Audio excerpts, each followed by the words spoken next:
साथियों, स्वागत है आप सभी का आपके अपने YouTube channel RBSC CBSE Hindi ज्ञान के इस भाग में। मैं आपका होस्ट एंड दोस्त सुखदेव सिंह आपका फिर से स्वागत करता हूं। आज हम कवि सूर्यकांत त्रिपाठी निराला द्वारा रचित बादल राग कविता का अध्ययन करने वाले हैं, जो कक्षा 12 के अंतर्गत बहुत ही महत्वपूर्ण है। देखिए, जो बादल राग कविता है, यह कवि निराला द्वारा रचित काव्य संग्रह अनामिका से अवतरित है, वहां से ली गई है। चलिए इसकी व्याख्याओं का अध्ययन करते हैं। पहली व्याख्या आपके सामने। तिरती है समीर सागर पर, अस्थिर सुख पर दुख की छाया, जग के दग्ध हृदय पर। देखिए, व्याख्याएं कोई भी आए परीक्षा में, सबसे पहले उसके संदर्भ व प्रसंग भली बातें लिखे जाने चाहिए। उसके पश्चात आप व्याख्या आरंभ करें, और संदर्भ प्रसंग में जितनी अच्छी जानकारी रहेंगी उतने अच्छे अंक प्राप्त होंगे आपको। तो लिखा है तिरती है समीर सागर पर। तिरती चलिए यहाँ इसके संदर्भ व प्रसंग की जानकारी लेते हैं। देखिए, यहाँ हमने लिखा है कि प्रस्तुत काव्यांश हमारी हिंदी भाषा की पाठ्य पुस्तक आरोह भाग 2 में छायावादी काव्य धारा के प्रमुख कवि सूर्यकांत त्रिपाठी निराला द्वारा रचित काव्य संग्रह अनामिका में बादल राग कविता से अवतरित है। और इस काव्यांश के माध्यम से कवि शोषित वर्ग की इच्छाओं की पूर्ति हेतु क्रांति रूपी बादलों का आह्वान कर रहा है। देखिए, बादलों को क्रांति का प्रतीक बतलाया है, और उसके माध्यम से जो शोषित वर्ग है उसकी इच्छाओं की पूर्ति करवाना चाहता है कवि। यहाँ लिखा है तीरती। देखिए, तीरती का अर्थ होता है तैरना अथवा विचरण करना। समीर सागर इसका अर्थ होता है वायु रूपी सागर। तो कवि यहाँ पे बादलों को क्रांति का प्रतीक बतलाते हुए ये कहता है कि हे क्रांति रूपी बादल, आप वायु रूपी सागर पर विचरण करने वाले हो। वायु रूपी सागर पर विचरण करने वाले क्रांति के प्रतीक बादल इस संसार के अस्थिर, अस्थिर का अर्थ होता है स्थिर न रहना, कि इस संसार के कभी ना स्थिर रहने वाले सुखों पर दुख की मंडराती हुई छाया के समान विद्यमान है, जग के दग्ध हृदय पर। देखिए, मंडराती हुई छाया क्यों कहा है? क्योंकि सुख और दुख सदैव क्या होते हैं? बदलते रहते हैं। सुख और दुख की दशा सदैव बदलती रहती है। और यहाँ पे सुखों पर दुख की छाया इसलिए कहा है क्योंकि क्रांति के प्रभाव द्वारा जो शोषक वर्ग है उसके जो सुख हैं वे अब दुखों में परिणत होने वाले हैं। जग के दग्ध हृदय पर, जग अर्थात संसार के दग्ध, दग्ध का अर्थ जला हुआ, कि इस संसार के दुखों से जले हुए हृदय पर निर्दय, निर्दय का अर्थ निष्ठुर, कठोर अथवा ममत्व रहित कुछ भी कहा जा सकता है। कवि कहता है कि इस संसार के दुखों से जले हुए हृदय पर बादल निष्ठुर, विप्लव का अर्थ होता है क्रांति, निष्ठुर क्रांति के मायावी स्वरूप के समान फैले हुए हैं, विस्तृत है। यह तेरी रणतरी, रणतरी अर्थात युद्ध रूपी नौका, यहाँ पे रूपक अलंकार भी है। कवि कहता है ये बादलों, आपकी ये जो युद्ध रूपी नौका है यह शोषित वर्ग की नवीन इच्छाओं व आकांक्षाओं से उसी प्रकार युक्त है जिस प्रकार घन अर्थात बादल, बेरी गर्जन का अर्थ होता है भयंकर गर्जना,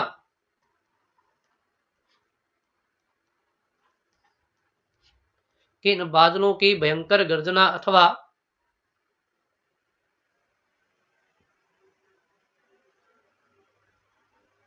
नगाड़ों की ध्वनि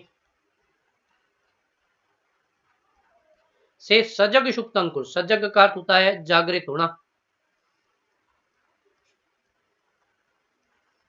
सुप्त का अर्थ सोए हुए। कवि कहता है बादलों, आपकी इस भयंकर गर्जना से अथवा बादलों के द्वारा उत्पन्न होने वाली नगाड़ों की ध्वनि से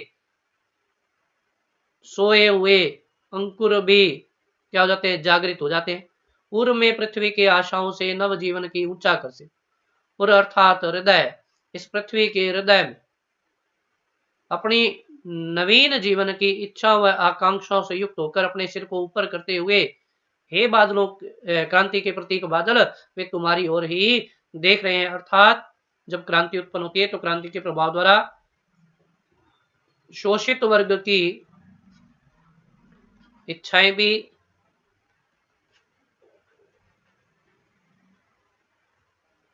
बीजों की भांति ही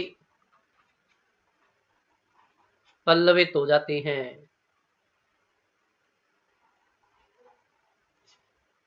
तो ये आपकी इसकी प्रथम व्याख्या है। इसके विशेष की बात करें, देखिए यहाँ पे दुख की छाया, प्लावित माया, एक तो यहाँ पे आपको दो रूपक अलंकार के उदाहरण मिले। ये समीर सागर यहाँ पे रूपक अलंकार है, इस पंक्ति में रूपक अलंकार आया है। और यहाँ पे रणतरी, यहाँ पे भी आपके रूपक अलंकार है। इसके अलावा ये देखिए यहाँ लिखा है छाया माया, तो अंतिम शब्दों की ध्वनियों की समानता है, इसलिए अंत्यानुप्रास अलंकार का प्रयोग भी हुआ है, ये भी आप लिख सकते हैं। इसके अलावा आप सभी जानते हैं कि जो कवि निराला हैं, इनकी भाषा संस्कृतनिष्ठ समास बहुल शब्दावली है। इस कारण संस्कृत भाषा की तत्सम शब्दावली भी देखने को मिलती है। इसके अलावा यहाँ पे ओज गुण का प्रभाव परिलक्षित है, ये भी लिखा जा सकता है। तो इतनी बातें आप आसानी से लिख सकते हैं। आइए दूसरी व्याख्या की बात करते हैं। लिखा है यहाँ पे फिर बार बार गर्जन वर्षण है मूसलाधार। देखिए पहले हम इसके संदर्भ की प्रसंग की बात करते हैं, फिर व्याख्या का अध्ययन करेंगे।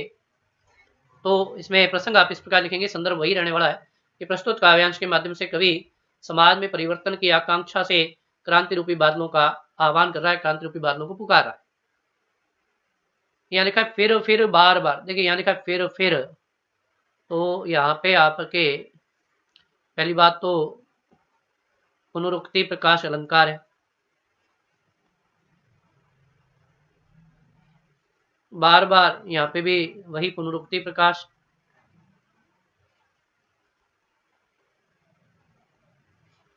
ये अलंकार प्रयुक्त हुए। गर्जन, गर्जन है भयंकर गर्जना। वर्षण है मूसलाधार, मूसलाधार वर्षा होना, यहाँ पे ये लिखा है। अब देखिए कवि यहाँ पे क्या कह रहा है। कवि कहता है कि बादलों के द्वारा उत्पन्न होने वाली भयंकर गर्जना और मूसलाधार वर्षा होने से हृदय थाम लेता संसार, कि इस जगत के जो प्राणी हैं वे क्या करते हैं, अपने हृदय को थाम लेते हैं, अर्थात भयंकर गर्जना से भयभीत हो जाते हैं। सुन सुन वज्र, सुन सुन घोर वज्र हुंकार, गयो घोर भयंकर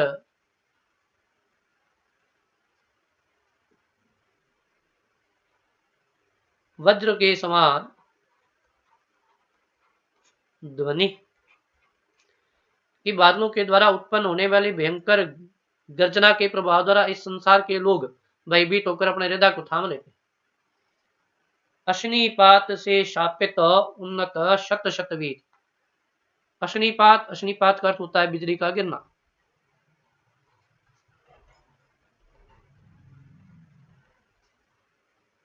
उन्नत ऊंचे उठे हुए, शत शत सैकड़ों, शत विक्षत, शत विक्षत का अर्थ होता है खंडित हो जाना, टुकड़े टुकड़े हो जाना। अचल शरीर का अर्थ होता है पर्वत रूपी शरीर, यहाँ पे रूपक अलंकार भी है। कवि कहता है कि बादलों के द्वारा गिरने वाली बिजली से पर्वत रूपी शरीर भी खंड खंड टुकड़े टुकड़े हो जाते हैं, जो निरंतर आकाश को छूने की स्पर्धा में ऊपर की ओर उठ रहे हैं। कहने का अभिप्राय यह है कि जब क्रांति उत्पन्न होती है तो शोषित वर्ग के प्रभाव द्वारा शोषक वर्ग, जो इस संसार में अपने धन के प्रभाव द्वारा स्वयं को अत्यधिक महत्वपूर्ण मानता है, उसका धन, उसकी इच्छाएं, उसकी आकांक्षाएं और वर्चस्व करने का जो प्रभाव है, वह सभी इन पर्वतों के समान ही खंडित या चूर चूर हो जाता है। तो ये इसकी व्याख्या थी। अब इसके विशेष की बात करें तो विद्यार्थियों, विशेष में एक तो बात मैंने आपको ये पुनरुक्ति प्रकाश वाली बताई, एक मैंने यहाँ पे आपको अचल शरीर में रूपक अलंकार की बात बताई है। इसके अलावा समास बहुल शब्दावली की बात लिख सकते हैं कि समास बहुल शब्दावली का प्रयोग हुआ है। इसके अलावा क्रांति शोषित वर्ग की इच्छाओं को पूर्ण करती है। ये भी लिखा जा सकता है कि क्रांति के प्रभाव द्वारा शोषक वर्ग भयभीत हो जाता है। तो ये बातें आप इसमें लिख सकते हैं। आइए अगली व्याख्या की बात करते हैं। लिखा है, हंसते हैं छोटे पौधे लघुबार, शस्य अपार, हिल हिल खिल खिल हाथ हिलाते तुझे बुलाते, विप्लव रव से छोटे ये शोभा पाते। देखिए यहाँ पे रव का अर्थ ध्वनि होता है कि क्रांति की ध्वनि, क्रांति की पुकार, क्रांति की शब्दावली या क्रांति से उत्पन्न होने वाला जो शोर है उसे कहा जा सकता है। पहले इसके संदर्भ की बात, प्रसंग की बात करें, फिर व्याख्या की बात करते हैं। तो यहाँ पे भी कवि ने प्रकृति के माध्यम से बादलों का आह्वान करते हुए शोषित वर्ग की इच्छाओं को पूर्ण करने का आह्वान किया है। तो कहता है कवि कि हंसते हैं छोटे पौधे लघुबार शस्य अपार, कि बादलों के द्वारा उत्पन्न होने वाली भयंकर गर्जना और वर्षा के प्रभाव द्वारा इस धरातल से छोटे छोटे जो पौधे हैं जो उत्पन्न होते हैं, लघुबार हल्के बार वाले, हल्के बार वाले जो छोटे पौधे उत्पन्न होते हैं, वे सैकड़ों हिल हिल कर वायु के वेग से हिलते हुए और इस प्रकार प्रतीत होते हैं कि जैसे इन उच्च पर्वतों के धराशायी हो जाने पर वे प्रसन्न हो रहे हैं, तथा वायु के वेग से हाथ हिलाते हुए हे क्रांति के प्रतीक बादल तुम्हारा यह आह्वान कर रहे हैं। और क्रांति से उत्पन्न होने वाली ध्वनि या शोर के माध्यम से ही छोटे जो लोग हैं, जो शोषित वर्ग है, मजदूर वर्ग है, उसकी सभी इच्छाएं पूर्ण हो जाती है। अर्थात सुविधा भोगी जो शोषक वर्ग है, उसकी इच्छाएं धराशायी हो जाया करती हैं।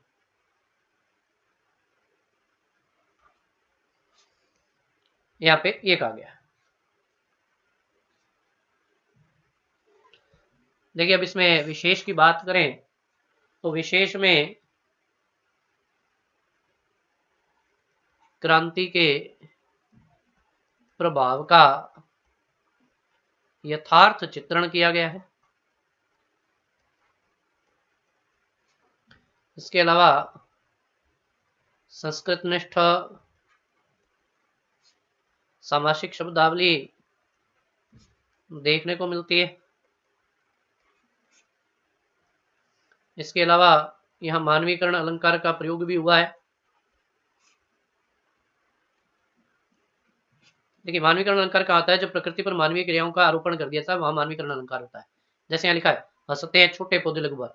अब पौधे प्रकृति है, प्रकृति पर मानवीय क्रिया, हंसने की क्रिया, हाथ हिलाना, बुलाना, पुकारना, ये सभी क्रियाएं जो है पौधों के माध्यम से चित्रित की गई हैं, इसलिए यहाँ पे मानवीकरण अलंकार का प्रयोग भी हुआ है। आइए अगली व्याख्या का अध्ययन करते हैं इसकी।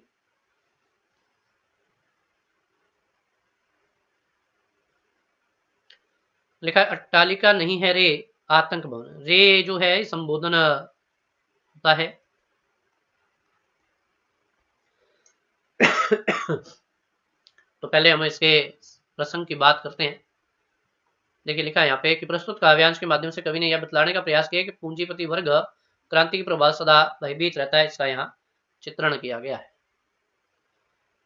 अट्टालिका नहीं है रे, आतंक भवन। अट्टालिका आतंक भवन। देखिए यहाँ पे आपके आतंक रूपी भवन ऐसा कहा गया है, इसलिए यहाँ पे रूपक अलंकार आया है।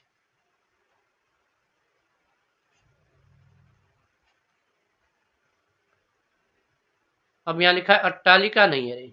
कवि कहता है कि हे मनुष्य, ये ऊंचे ऊंचे दिखने वाले जो भवन अथवा इमारतें हैं, ये ऊंचे भवन कहलाने योग्य ही नहीं है। आतंक भवन की ये तो आतंक रूपी भवन है, इन भवनों में सदैव भय, आतंक अथवा त्रास का वातावरण सदैव व्याप्त रहता है। सदा पंख पर ही होता जल विप्लव प्लावन। पंख का अर्थ होता है कीचड़।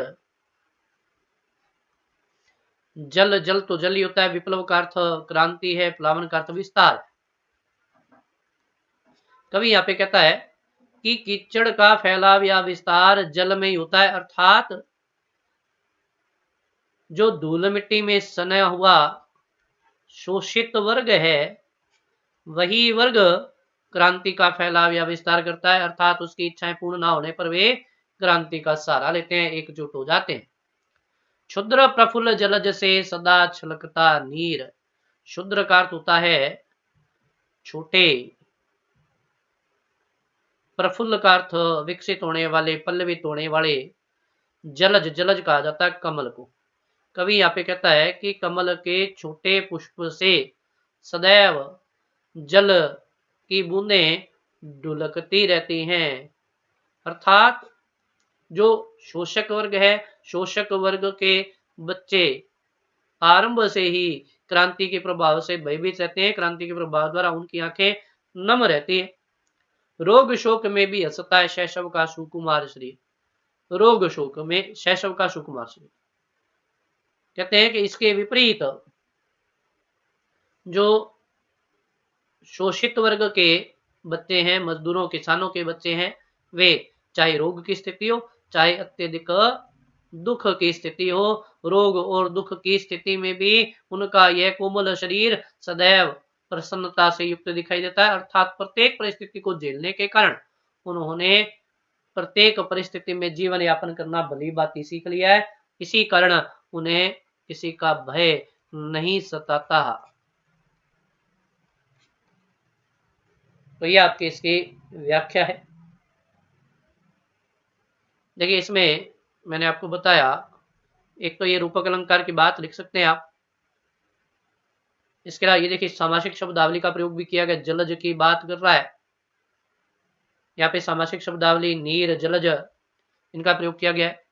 और इसके अलावा ये बताया गया है कि जो शोषक वर्ग के बच्चे हैं वे प्रत्येक परिस्थिति में सदैव प्रसन्न चित्त रहते हैं, इसका उल्लेख भी किया गया है। इसके अलावा शोषक वर्ग क्रांति से भयभीत रहता है, इसका उल्लेख किया गया है। तो ये आपकी इसकी व्याख्या है। अगली व्याख्या का अध्ययन करते हैं अब हम। लिखा है रुद्ध कोश है शुद्ध तोष, अंगना अंग से लिपटे भी आतंक अंक पर कांप रहे हैं। देखिए यहाँ पे कवि क्या कहता है कि रुद्ध कोश है। पहले तो प्रसंग की बात कर लेते हैं। तो प्रसंग हम इस प्रकार लिखेंगे कि कवि कहता है कि बादलों से क्रांति का आह्वान करके पूंजीपतियों के भयभीत हो जाने का यहाँ चित्रण किया गया। तो रुद्ध कोश है शुद्ध तोष। रुद्ध का अर्थ रुका हुआ, कोश का अर्थ धन अथवा संपत्ति, शुद्ध का अर्थ लेश मात्र भी, थोड़ा सा भी, तोष का अर्थ संतोष होता है। रुद्ध कोश है शुद्ध तोष। कवि कहता है कि इस शोषक वर्ग ने शोषित वर्ग का सदैव प्रतिकार करते हुए, दमन करते हुए, शोषण करते हुए इस संसार के धन को अपने पास रोक कर रख लिया है, तिजोरियों में बंद करके रख लिया है। परंतु इतना होने पर भी इन्हें थोड़ा सा भी संतोष नहीं है, थोड़े से भी ये संतुष्ट नहीं है। अंगड़ा अंग से लिपटे भी आतंक अंक पर कांप रहे हैं। तो ये कहता है कि क्रांति के उत्पन्न होने पर ये समृद्ध लोग क्रांति की भयंकर गर्जना के प्रभाव द्वारा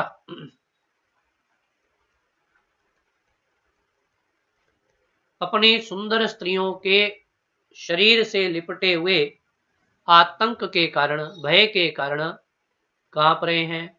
अर्थात इन्हें छिपने के लिए भी स्थान प्राप्त नहीं हो पाता है।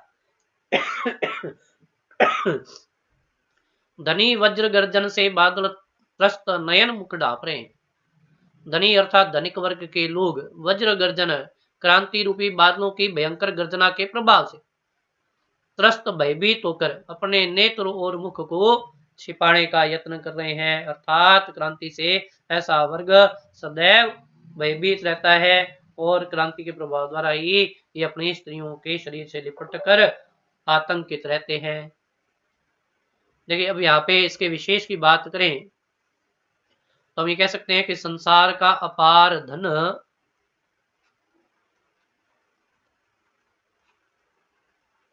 शोषक वर्ग ने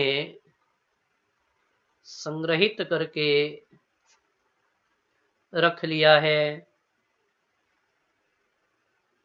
इसके अलावा